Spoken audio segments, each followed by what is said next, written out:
అమ్మమ్మ మిమ్మల్ని టిఫిన్కి రమ్మంటుంది, వెళ్ళండి. అలాగే.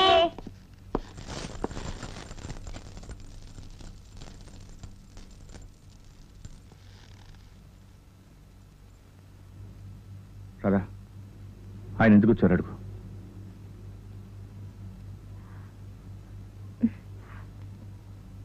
మీరు ఎందుకు వచ్చారో కనుక్కోమంటున్నారు. నా పేరు బ్రహ్మనాయుడు. ఈ నగరంలో ఎస్పీని. ఈ ఇంట్లో ఎవరో నేరస్తులు లేరని, పోలీసులకి ఇంట్లో ఏ అవసరం లేదని చెప్పు. విన్నారుగా? విన్నాను, కానీ నేను అందుకు రాలేదు. బయట కె రఘునాథ్ బిఏబిఎల్ అడ్వకేట్ అనే బోర్డు ఉంది. ఒక కేసు వాదించమని అడగడానికి వచ్చాను. కేసు నచ్చితే ఒప్పుకుంటామని చెప్పు. రండి, కూర్చోండి బావగారు. బావగారా?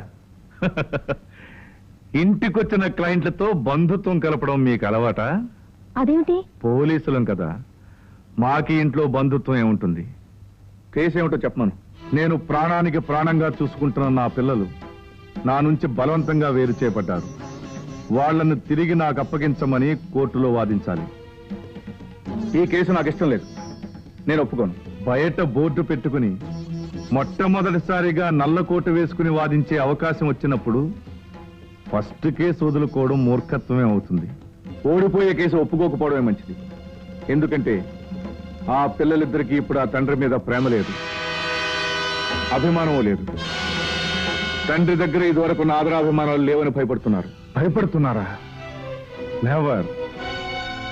నా గుండెలో తీగ మీటితే నా బిడ్డల హృదయాల్లో రాగాలు పలుకుతాయి. చూస్తారా? Twinkle, twinkle, little star, how I wonder what you are. Up above the hopes so high, like a diamond in the sky.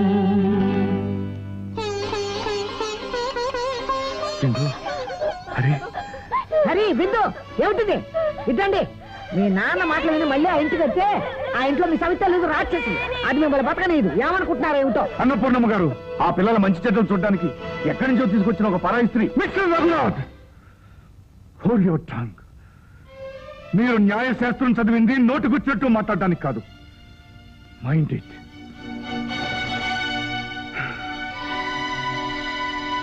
అభిమానం అనే ఈ కేసులో నేను ఓడిపోయి వెళ్ళిపోయినా పర్వాలేదు.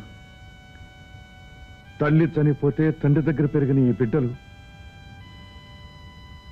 ఈ తండ్రి లేకపోయినా బాబాయ్ దగ్గర పెరుగుతారు నేను నమ్మకం నాకుంది.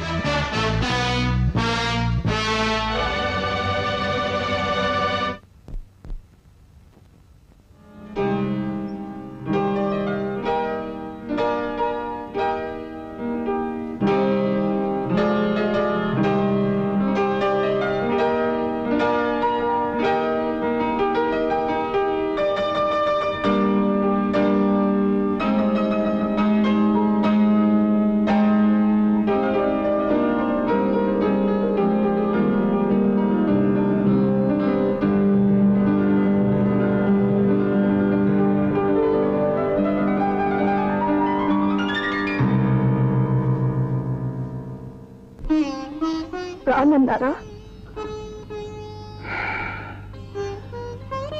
రాధికకు నీకు కేవలం ఆకారంలో తప్ప ఆంతర్యంలో తేడా లేదని తెలియని ఆ మూర్ఖులు నీ గొప్పతనాన్ని, నీ ఔన్నత్యాన్ని గుర్తించి తిరిగి వచ్చే రోజు వస్తుంది.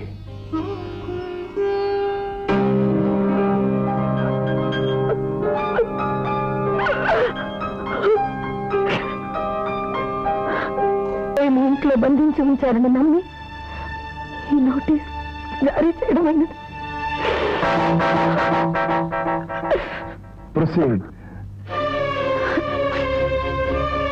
తక్షణం మీరు ఆమెను